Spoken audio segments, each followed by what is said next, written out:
US military says it's carried out precision airstrikes on Iran-backed groups in Syria. President Joe Biden ordered the strikes in Deir ez-Zor on bunkers used by groups tied to Iran's Islamic Revolutionary Guard Corps. A US Central Command says no one was killed. Let's bring in CNN's Salma Abdelaziz, who's following all of this. And this was in response to some attacks near the US base.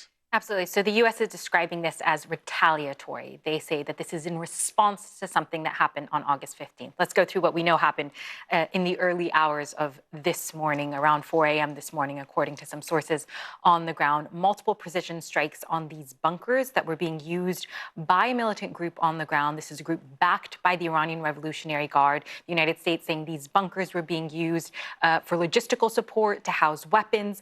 And essentially what they wanted to do was to degrade Iran's capabilities inside Syria. Now, they say the intention was not to kill anyone on the ground, that they were successful in that there are no casualties, no death toll. But there's someone we haven't heard from here yet in this, and that is, of course, Iran itself. Tehran has yet to respond to this attack on the ground.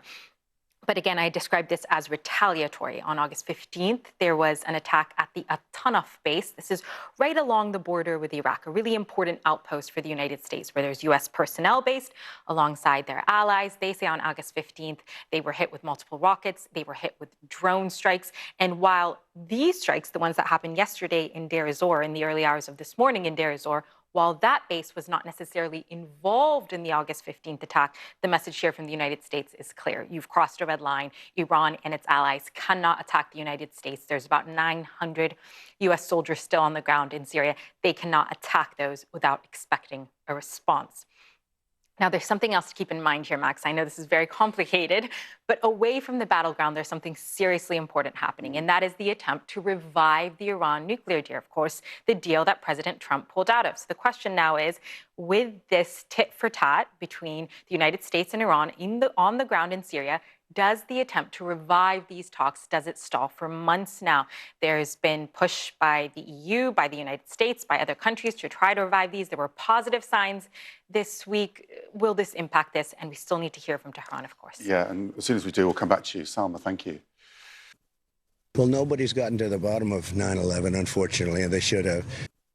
Well, nobody's gotten to the bottom of 9/11, unfortunately, and they should have. Well, nobody's gotten to the bottom of 9/11, unfortunately, and they should have. Well, nobody's gotten to the bottom of 9/11, unfortunately, and they should have. Well, nobody's gotten to the bottom of 9/11, unfortunately, and they should have.